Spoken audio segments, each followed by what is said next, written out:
Mental math कक्षा 8। मैं हूं हरी सर और आप सभी बच्चे देख रहे हैं आपका अपना YouTube channel math with Hari sir special Hindi medium के बच्चों के लिए।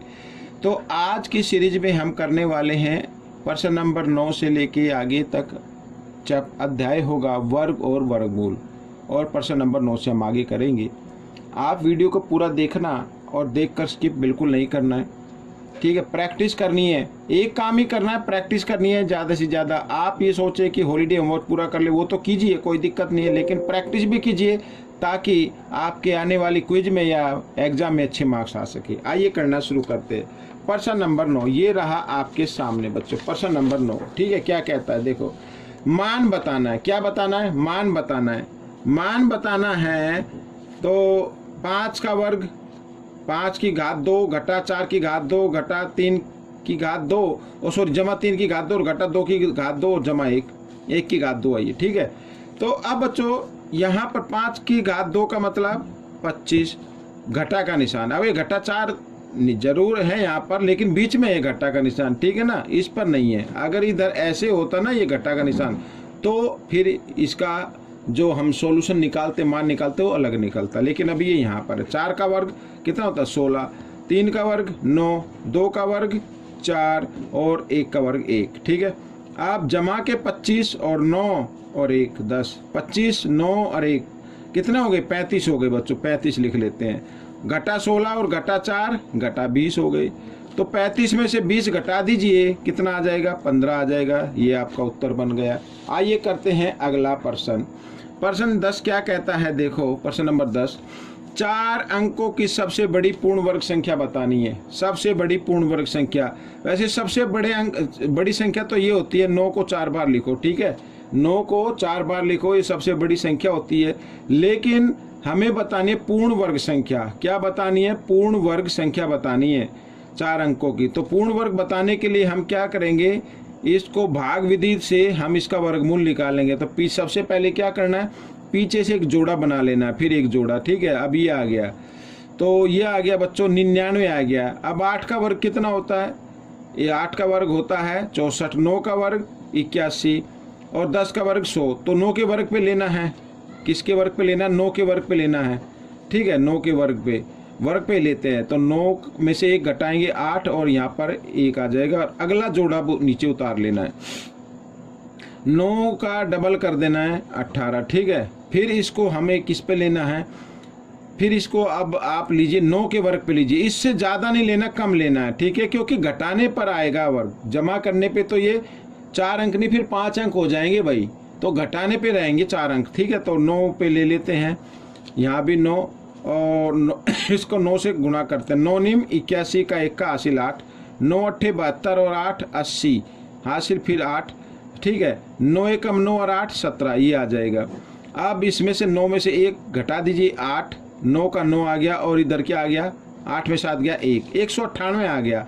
इसका मतलब अगर हम ये जो नंबर लिखा है ना 9999, ये 4 अंकों की सबसे बड़ी संख्या है। 4 अंकों की सबसे बड़ी संख्या है ये।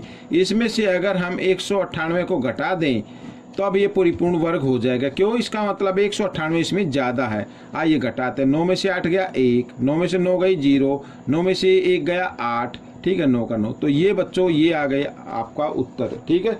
आइए करते हैं प्रश्न नंबर 11। प्रश्न नंबर 11 क्या कहता है? मान बताना भाई।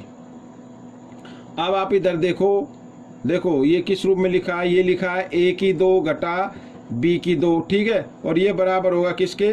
a घटा b और a जमा b की फॉर्म में। तो हम इस नंबर को इस फॉर्मूले पर रखते हैं, ठीक है। इस प्रश्न को इस फॉर्मूले पर आपको लिखना है। तो लिखा ना a घटा b, तो एक बार इसको घटा करके लिख लेते हैं। 3.63 घटा b है 2.37, ठीक है। घटा करके लिख लिया, लिखा a जमा b। अब इसको जमा का निशान लगा लो बीच में। तो 3.63 जमा 2.37, ठीक है, ये हो गया। और नीचे क्या कर देना है? यूँ क्यों लिख देना है, ठीक है, 2.37। अब बच्चों देखो इधर ये दोनों नंबर एक जैसे हैं, दोनों को काट दीजिए, ठीक है, भाग कर दीजिए, यानी 1 आ जाएगा। अब इधर ये घटाना है, ठीक है, घटाना है। तो नहीं पता लगता तो इधर घटा के देख लेते हैं। क्या है? 3.63 और 2.37 इस तरीके से घटा लीजिए। 3 में से 7 नहीं जा सकते, हासिल लेंगे 13 में से 7 गए, ठीक है, हासिल यहाँ से 1 लिया, 13 हो गए ना, 13 में 7 गए 6, यहाँ रह गया 5 में से 3 गया 2 और इधर के 3 में से 2 गया 1, तो ये आपका उत्तर आ जाएगा। कितना आ जाएगा, ठीक है, इनको घटाएंगे तो 1.26 ये आपका उत्तर बनेगा बच्चों, ठीक है। इसको हल करेंगे तो 1.26 आपका उत्तर आ जाएगा। प्रश्न नंबर 12 क्या कहता है, मान बताना भाई। अब 24 लिखा है, 24 के आप गुणनखंड कर लो, मान बताने के लिए करने के लिए 24 के आप गुणनखंड कर लो ऐसे, ठीक है। देखते हैं किसी का नंबर का जोड़ा बनता है, क्योंकि वर्गमूल इसका निशान है ना, वर्गमूल 24, वर्गमूल 216, वर्गमूल 96 ऐसे लिखा हुआ है। तो 2 एकम 2, 2 दूनी 4, 2 से 2 6 12, ठीक है, और फिर 2 से 2 3 6, 3 एकम 3, तो जोड़ा इसमें 2 का ही बन रहा है बच्चों। जोड़ा इसमें किसका बन रहा है, 2 का, तो इसमें से 1 2 लिखना है, और जोड़ा किसका नहीं बना, 3 और 2 का नहीं, 3 दूनी 6 का नहीं बना, तो 6 अंदर रहने देना, ठीक है। आइए 216 की ओर कर लेते हैं, तो 216 के भी हम कर लेंगे, ठीक है। तो 2 से 2 एकम 2, आगे 1 है 0, 2 8 16, फिर 2 से 2 पंजे 10, 2 चौक 8, फिर 2 से 2 दूनी 4 और 2 सत्ते 14, ठीक है, 3 से 3 नीम 27, 3 तिया 9, 3 एकम 3, तो 2 का भी जोड़ा बन गया, 1 3 का बन गया। इनमें से 1 2 निकाल लेना, 1 3 निकाल लेना, 1 2 निकल गया, 1 3 निकला, 3 दूनी 6, और जोड़ा किसका नहीं बना, 3 और 2, इसका नहीं, 3 दूनी 6, इसका नहीं बना, तो इसे यूं लिखना है, ठीक है। अब नीचे 96 है, तो इसको अभी आपको लिखना है, तो 96 के भी आप इधर कर लेते हैं, गुणनखंड कर लेते हैं, ठीक है, ऐसे आसान रहेगा आपके लिए। 2 से 2 चौक 8, 2 8 16, 2 से फिर 2 दूनी 4, 2 चौक 8, फिर 24 आ गया। 24 के बाद तो आप देख ही रहे हैं, 24 के बाद तो आप ये देख ही रहे हैं, ठीक है। तो 24 में तो एक ये जोड़ा बन रहा है, एक इधर ये बन गया, इधर भी 2 ले लिए, इधर भी 2 ले लेते हैं, तो कितना हो गया, 2 दूनी 4 हो गया, तो इसको लिखेंगे यहाँ पर, सॉरी यहाँ पर लिखें 4 वर्गमूल, और जोड़ा किसका नहीं बना, 6 का, ऐसे, ठीक है, ये आ गया। अब ऊपर वाले को हमें क्या कर देना, प्लस कर देना, जमा कर देना है। अब 6 वर्गमूल 6 और 2 वर्गमूल 6, इसमें वर्गमूल प्लस नहीं होते, वर्गमूल को जमा नहीं करते, जो वर्गमूल से आगे लिखा रहता है ना, जैसे इसमें 6 लिखा है, इसमें 2 लिखा है, इनको जमा करना है। 6 और 2 8, तो इसको लिखना 8 वर्गमूल 6, और नीचे लिखना 4 वर्गमूल 6, ठीक है। वर्गमूल 6 से वर्गमूल 6 कट गया, 4 एकम 4, 4 दूनी 8, तो आंसर क्या आ गया, 2 आ गया आपका, हो गया आपका प्रश्न हल। आइए करते हैं प्रश्न नंबर आगे। ये रहा, ठीक है। प्रश्न नंबर 13 क्या कहता है कि 4000 के अभाज्य गुणनखंड में कितने 2 होंगे, कितने 2 होंगे, ये पूछा है। अब 4000 लिखा हुआ है, इसको हम लिख सकते हैं बच्चों कितना, 4 गुणा 1000 लिख सकते हैं, ऐसे 2 ही पूछा है ना, तो 2 ही बताने हैं, तो ये लिख सकते हैं। या फिर हम इसको लिख सकते हैं 4 गुणा 1000 को लिखा जा सकता है 8 गुणा 125, 8 गुणा 125, ठीक है, ये याद। अब भाई 125 के गुणनखंड करेंगे तो इसमें 2 तो आएगा नहीं, इसको तो छोड़ दो, ये 8 चौक 32। अब 32 में कितने 2 आते हैं, वही आएगा, 2 5 बार आएगा, 2 एकम 2, ठीक है, 2 6 12, 2 8 16, ठीक है, 2 चौक 8, 2 दूनी 4 और 2 एकम 2, 1 2 3 4 5, 2 कितनी बार आया, 2 5 बार आएगा, 2 5 बार आएगा, ठीक है ना, ये आएगा यहाँ पर, समझ में आ गया। आइए करते हैं आगे। प्रश्न नंबर 14, वह सबसे छोटी संख्या बताए जिसे 221 में जोड़ने पर एक परिपूर्ण वर्ग बन जाए। जोड़ने पर, इसका मतलब क्या हुआ, ये 221 एक परिपूर्ण वर्ग नहीं है, जोड़ने पर बनानी है। तो जोड़ने पर बनाने के लिए फिर वही करना, भाग विधि से हल करना और पीछे से जोड़ा बना लेना है। ये 21 का जोड़ा बन गया, 2 बचा, 2 को रहने दो आप यूं का यूं।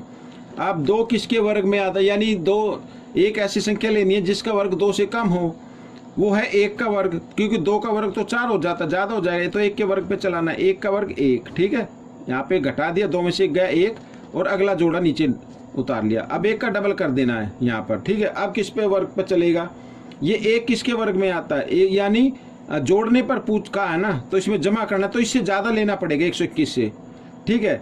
तो 121 से ज़्यादा लेंगे तो इसका मतलब हम क्या करेंगे, 5 के वर्ग पे लेना है, तो 5 का वर्ग, 5 इधर 5 इधर, ठीक है, 5 से ही गुणा करना है, ऐसे 5 पंजे 125 हो जाएगा ना, ये आ गया। तो अब बच्चों यहाँ पर देखो, अगर हम 125 में से 121 घटा दें, नीचे की संख्या में से ऊपर वाली घटा दें, तो कितना आ गया, 4 आ गया। अगर इसमें हम 4 जमा कर दें तो यहाँ फिर क्या आता है, 1 की जगह 4 इसमें जमा कर दे, 4 और 1 5 हो जाता, तो यहाँ पे कितना आता, 5 आता, तब ये परिपूर्ण वर्ग बन जाती, ठीक है ना। वह छोटी से छोटी संख्या क्या होगी, 4 होगी। यहाँ पर लिख देते हैं, वह छोटी से छोटी संख्या 4 है, ठीक है। वह छोटी से छोटी संख्या कितनी है, 4 है, ठीक है। तब ये परिपूर्ण वर्ग बन जाएगा। अगर इसको जमा करें 221 जमा 4 तो 225 बन जाएगा बच्चों, जो 15, जिसका वर्गमूल 15 होता है, जो 15 का वर्ग है, ठीक है। आगे देखो क्या कहता है, यदि 31 आगे स्टार सा दिया हुआ है, 6 एक परिपूर्ण वर्ग है, तो स्टार के स्थान पर बताना कौन सा अंक आएगा, स्टार के स्थान पर बताना कौन सा अंक आएगा, ठीक है। अब यहाँ पर बच्चों अंक या तो देखो, अंक 0 1 2 3 4 5 6 7 8 9, इनमें से कोई एक अंक हो सकता है, इनमें से कोई एक अंक हो सकता है, ठीक है ना। अब इसको इसमें यहाँ पर कौन सा अंक आएगा, तो 31 और ये स्टार है, इसकी जगह मैं खाली छोड़ देता हूँ ऐसे डॉट लगा के 6। अगर देखो यहाँ पर अपने माइंड में करना है इसको, अगर यहाँ पर हम 0 लगाए तो 31 और 6, ठीक है। अगर आप 0 लगाएं और 31 और 6 का अगर आप वर्गमूल निकालें, मैं इस पर निकाल कर दिखाता हूँ, देखो इधर यहाँ पर 0 मैंने लगा लिए, ये अब पीछे से जोड़ा बनाया, ठीक है। अब 31 ये संख्या है, तो किसके वर्ग, इसका यानी इससे कम कौन सा वर्ग होगा, 5 होगा, 5 पंजे, ठीक है, 5 के वर्ग पर चलेगा, 5 पंजे 25, और इधर ये माइनस किया तो 6 आ जाएगा, और अगला जोड़ा 5 का डबल कितना हो जाएगा, 10। अब यहाँ पे कितना आ गया, 6। 6 किसके वर्ग पे आता है, 6 या तो 4 के वर्ग पे आएगा, या 4 का वर्ग 16 होता ना, ये आ गया 6, ठीक है, यह आएगा 6 के वर्ग पे आएगा 36, ठीक है। तो अगर हम 6 के वर्ग पे करते हैं, 6 के वर्ग पे इसको करते हैं इस तरीके से, 6 6 36, 6 कम 6, ये तो ज़्यादा हो जाएगा, 4 के वर्ग पे रहेगा कम, तो इसका मतलब 0 तो होगा नहीं, 0 तो होगा नहीं। अब यहाँ पर मैं इसी से लेके चलता हूँ, मान लीजिए 636 आ गया इधर ये, ठीक है, क्योंकि हमें इससे कम नहीं लेना है, इससे अधिक बेशक हो जाए, कम नहीं होना चाहिए। तो 6 के वर्ग, किसका वर्ग, 6 का वर्ग, 6 का वर्ग कितना आ गया, यहाँ पे अगर 6 के वर्ग पे लेंगे तो 636 आ गया। अब आप इसमें से क्या करें, इसमें से 636 में से 636 में से 606 घटा दे तो कितना आ जाएगा, 30 आ जाएगा। अगर इस संख्या में 30 जमा कर दिया जाए, इस संख्या में 30 जमा कर दिया जाए, अब जमा कर लो, 31 0 6 और 30 जमा कर लो, 6 3 3 1, ठीक है, ये परिपूर्ण वर्ग संख्या बन जाएगी। इसका मतलब क्या हुआ कि यहाँ पर जो स्टार है उसके स्थान पे क्या आएगा, 3 आएगा, क्या आएगा, 3 आएगा, तब ये परिपूर्ण वर्ग संख्या बनेगी। अब इसका आप चाहे तो निकाल सकते हैं, 31 36 का पीछे से जोड़ा बना लिया, ये बन गया, ठीक है। अब 5 के वर्ग पे 25 आप घटाया तो कितना आया, 6 आ गया, और यहाँ पे क्या है, अगला जोड़ा नीचे उतार लिया। अब 5 का डबल क्या किया, 10, अब 6 के वर्ग पे चला, यही तो था, ठीक है। 6 के वर्ग पे कितना है, 636 आ गया, तो हो गया ना परिपूर्ण वर्ग, ये इस तरीके से। तो यानी ये 56 का है, तो यहाँ पर स्टार की जगह क्या आएगा, स्टार की जगह क्या आ जाएगा, 3 आ जाएगा, ठीक है। इस तरीके से करना है। आगे लिखा है कि 101 और 102 के वर्गों के बीच कितनी संख्या है जो वर्ग नहीं है। अब बिल्कुल आसान है बच्चों, 101 का वर्ग और 102 का वर्ग, जब ऐसे दो लगातार संख्याओं के वर्गों के बीच की संख्या पूछी हो ना भाई, 101 के बाद 102 आता है, ऐसे लगातार संख्या है, 5 का वर्ग और 6 का वर्ग, इनके बीच की संख्या कितनी है। ऐसे लगातार जब संख्याएं पूछी हो तो आपको करना है n घटा 1, क्या करना है, n घटा 1, ठीक है, n घटा 1। n कैसे आएगा, यानी इन दोनों नंबर को हम जमा कर देते हैं, दोनों नंबर को कर देना जमा, n कितना होगा, n होगा दोनों संख्याओं का योग, ठीक है। तो 101 जमा 102, कितना हो गया, 2 और 1 3, 0 1 और 1 2, तो ये हो गया n। तो इस फॉर्मूले से 203 घटा 1 यानी 202, ठीक है, ये होंगी। अब चेक करने के लिए आप छोटे से उसको ले लीजिए, 5 का वर्ग और 6 का वर्ग। तो आप क्या करें, इन दोनों को जमा कर दें। 6 और 5 कितना होता है, 11। अब 11 में से 1 घटा दे तो कितना होगा, 10 होगा। तो इनके बीच की संख्या कितनी होगी, 10 होंगी। अब करके देख लो, 5 का वर्ग कितना होता है, 25। 6 का वर्ग कितना होता है, 36। अब इनके बीच की संख्या देख लो कितनी होगी, 26, 27, 28, 29, 30, 31, 32, 33, 34 और 35, ठीक है ना। 1 2 3 4 5 6 7 8 9 10 हो गई। तो इस तरीके से करना है, यानी संख्याओं को जमा करना, वो बन जाएगा n, और n में से घटा देना 1, वो आ जाएगा आपका उत्तर। ठीक है बच्चों, तो ये प्रश्न आपका हल हो गया है। आपको ये वीडियो कैसी लगी मुझे जरूर बताएं, इसमें से सीखकर दूसरे बच्चों को जरूर सिखाना है। मिलेंगे अब हम अगले भाग में, तब तक आप प्रैक्टिस कीजिए, वीडियो को देखते रहिए। वीडियो देखने के लिए धन्यवाद।